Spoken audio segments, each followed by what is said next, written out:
You never come to a funeral hall. My husband shouted at me when he learned that my father-in-law had passed away after a long illness.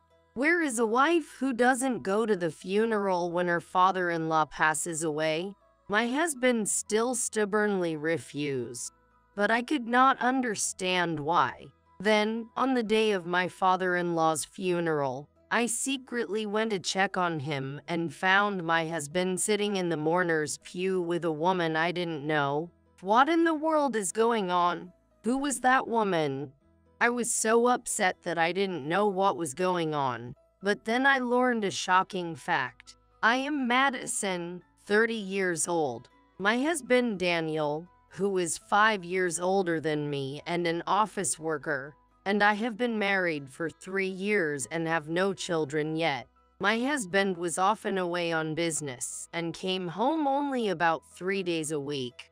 But when he was away, I devoted myself to my hobby of drawing manga, and on days when my husband was off work, we would go shopping or see a movie together and enjoy our time together. My mother-in-law died when my husband was very young, and my father-in-law raised him and his sister-in-law single-handedly. When we first got married, we often went to visit my parents-in-law's house, a 2-hour drive away. But after my father-in-law became seriously ill a year ago, we gradually drifted away.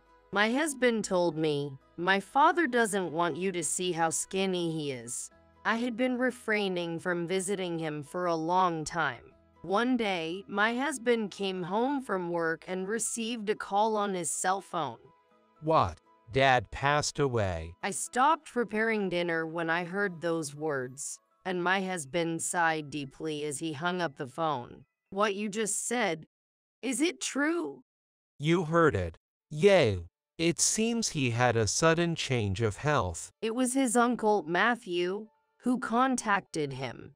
It happened so fast until my father-in-law drew his last breath that he did not have time to call my husband. He told me that the funeral was the day after tomorrow, but my husband seemed to be in a great hurry, perhaps because it was so sudden. I gently spoke to him with concern, but his response was unexpected. "I'll go to the funeral with you." No, you're never coming. What? Why not? How can I not go? Shut up. You just shut up and do what I tell you. Don't talk back to me. With loud footsteps, my husband went to his room and began stuffing mourning clothes and a change of clothes into his bag. Hey, tell me why? Shut up. I'm staying at my parents' house until my dad's funeral is over. Anyway, you're never coming to a funeral. Wait a minute. Ignoring my panic, my husband left the house. It is natural for a wife to go to her father-in-law's funeral. Why can't I go to his funeral? I couldn't understand why and felt bewildered. I called my sister-in-law, whom I do not usually contact, to ask her where my father-in-law's funeral was held, but she seemed distant for some reason. How do you know that my father had passed away? Daniel told me. Hey, I'm surprised you're still hearing from my brother. Olivia's reaction was very strange, and for some reason it was hard to get her to talk, but I didn't have time to worry about that. Daniel told me not to come, but I really want to go to the funeral. I'm glad you feel that way, but I don't think you should come, Madison. Why? My father-in-law passed away. I want to say my last goodbye to him. Please? I begged again and again, and after a few moments of silence, she opened her mouth. I understood. Don't tell my brother, okay? My sister-in-law told me where the funeral was and when it would start, but asked me to come later than the start time and sit inconspicuously. I did not understand why she would take such a step, but I contacted my workplace and was able to get bereavement leave and decided to go to the funeral. Then, on the day of my father-in-law's funeral, I arrived at the funeral hall a little later than the starting time, as Olivia had told me. And to my surprise, there was a woman sitting next to my husband in the mourner's pew. Who the hell is that woman? Why is she sitting next to my husband? I was confused and didn't know what was going on, but I didn't want to make a scene at the funeral, so I took a seat in the very back. Then someone from the seat in front of me said, "Is that Ava, Daniel's new wife?" Who Daniel? I heard that his ex-wife left him without permission, leaving divorce papers behind. I could hear them whispering to each other. Not only that, I also heard rumors from other attendees that I had been unfaithful and that I was in debt. I was so shocked that my body lost strength and my heart palpitated. I hadn't written any divorce papers, and we hadn't even talked about divorce. And what do you mean he remarried? I couldn't catch up with my understanding, but the only thing I understood from the gossip was that that woman sitting next to my husband was the one who had remarried. She was in her early 20s or so, and occasionally patted lovingly at the bulge in her belly, which was visible even through her loose-fitting morning clothes. When it was my turn to make last greeting, I stood up from my seat, and the previously quiet venue began to buzz. How dare you come here? I took one step at a time toward my husband's seat, receiving cold words. What kind of an insane woman is she? My husband's face turned pale, and he looked upset when his eyes met mine.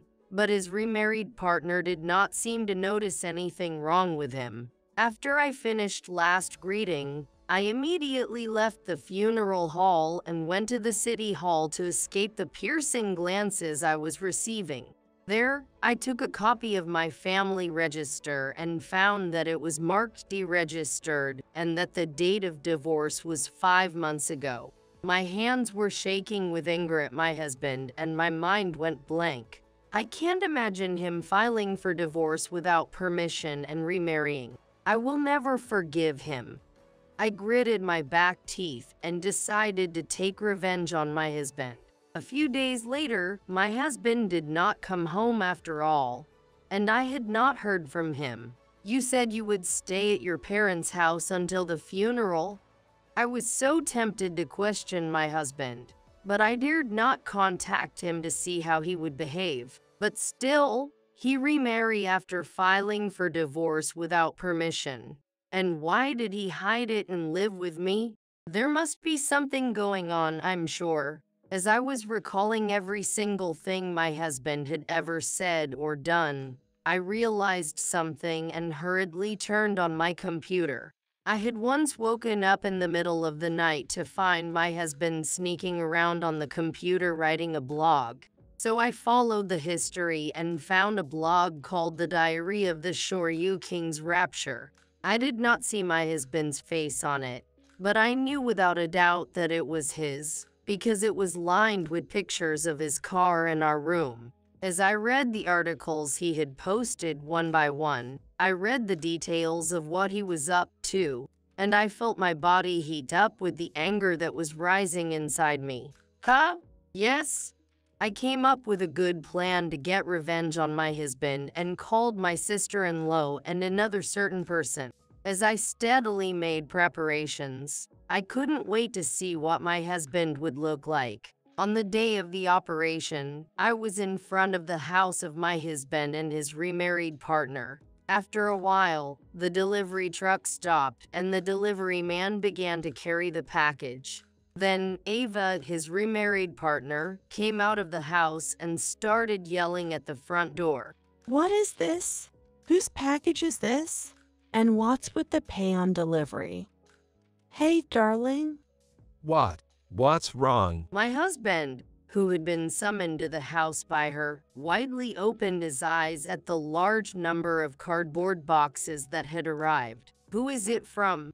When he approached and saw the name of the sender of the package, he instantly became suspicious and began to hide it with his hands outstretched. That would be so. There was no way he could keep his cool since it said ex-wife, love on it.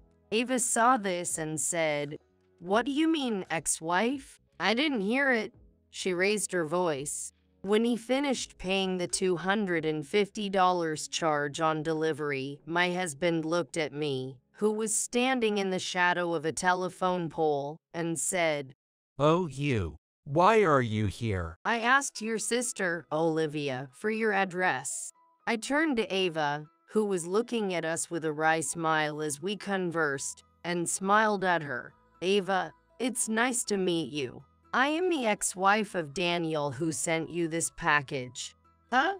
I'm sorry to have startled you. I know he filed for divorce without my permission 5 months ago." She was upset when I showed her the copy of the family register, but she invited me inside her house, saying, "I don't want to disturb the neighbors." I was ushered into the living room and opened my mouth, ignoring my husband, who was shaking his shoulders next to her. "Ava, when did you start dating this man?"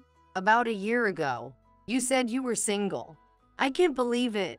"Huh? You cheated not only on me, but on Ava as well." Oh, come on, don't be so snarky. It's just a misunderstanding, right? My husband, who was smiling wryly and not showing any signs of being offended, I could not help but feel jaw-dropping. "It's impossible for you to have filed for divorce without my permission. I'm demanding $30,000 in alimony from you. You also cheated on me, so it's only natural, right?" Huh? Why do I have to pay that kind of money? In contrast to my husband, whose face turned bright red and he became angry, Ava was somehow relaxed. Oh my, why don't you just pay her instead of being stingy? Darling is the president, so $30,000 is no big deal, right? When I heard that, I couldn't help but burst out laughing. She saw my reaction and looked at me strangely. "Who's the president? Did you even tell such a lie?" "Ava, this man is just an ordinary company employee anywhere." What? What do you mean, Daniel?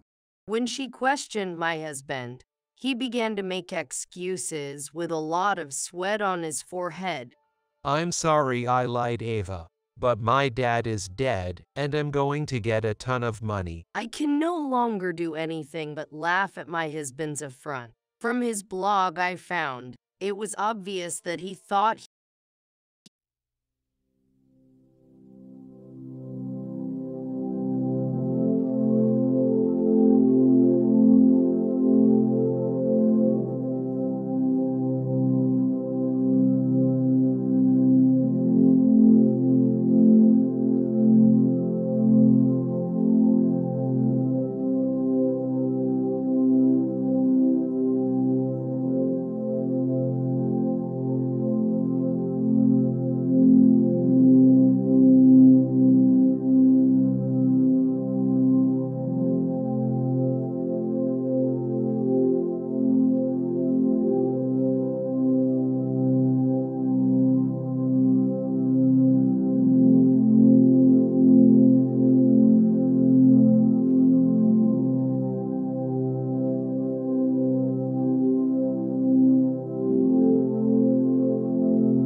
would get his inheritance when his father, who had been suffering from a serious illness, passed away. He was in no hurry at all to get pregnant. Even though he had lied about his identity to the woman he was cheating on me with, and was happily describing his plans to file for divorce from me on his own, just as I slammed a printout of my husband's blog down on the table. The doorbell rang and my husband opened the door to find his Uncle Matthew standing in front of him. There's no way you're getting any inheritance, you idiot. In fact, in addition to my sister-in-law, Matthew was the other person I had contacted. Before entering the house, I had called him on his cell phone and asked him to listen to our entire conversation. You explained to us relatives that Madison cheated on you and left you with divorce papers. Well, Matthew's yelling had my husband flustered, but he couldn't think of an excuse, and he started to get upset. that has nothing to do with my dad's legacy being unobtainable. I'm his son. You are disenfranchised from his inheritance, so you have nothing to do with your inheritance. What? What do you mean? According to what my uncle told me, my husband used to come over to my parents-in-law's house before my father-in-law's death and frequently ask for money. When my father-in-law refused to do so, he would throw terrible words at him and sometimes even raise his hand. Realizing that he did not have long to live, my father-in-law had early on carried out a procedure called exclusion of heirs, which deprived my husband of his right to inherit. Wait a minute. Then I won't get a dime. I'm in debt because I relied on my father's inheritance.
inheritance and played around with it.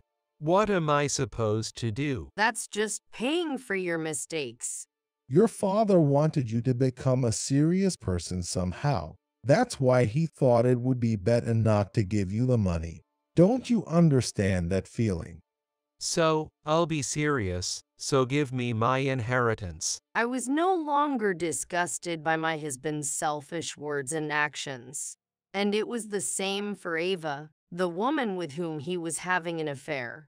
I married you because you said you were the president. I have no use for a poor man. Ava, don't say that. Our child is going to be born soon, remember? Then she sighed loudly and glared at my husband. I will bear and raise this child on my own. All you have to is pay me alimony and child support. Oh no, Ava, please forgive me. My husband was half strangled, but I relentlessly attacked him. I also want you to pay me alimony. Of course I can't. I don't have that kind of money. Oh, that's right. Madison, let's start over again. What? How can you say that when you filed for divorce without permission? Please, you're right. You work, and we'll pay off our debts together. Don't be ridiculous. I yelled back at my husband, who only cared about himself to no end. I pushed him away, clinging to my legs and sobbing, and left the house with Matthew.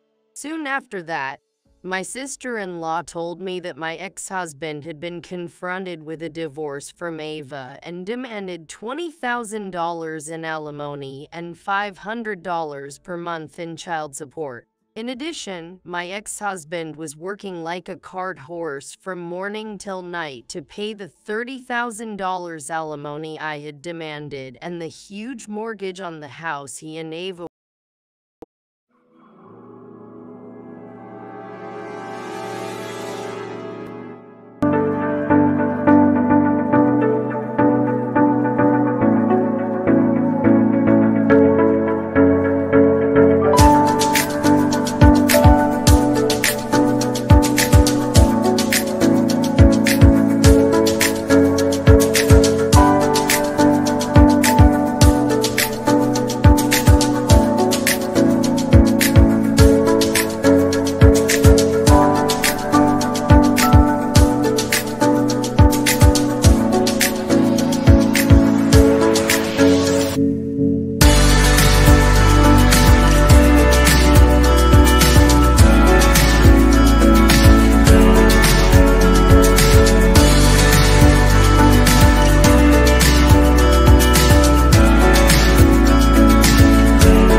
we're living in. Meanwhile, I am enjoying a comfortable life alone. Since then, I have become friends with my sister-in-law, Olivia, and when she comes to stay with me from time to time, we have a lot of girl-on-girl talk. Then I posted a manga I wrote about my ex-husband's blog on social networking sites. And to my surprise, the response was so overwhelming that I decided to publish it. I spend my happy days excitedly thinking about what the title of the manga should be.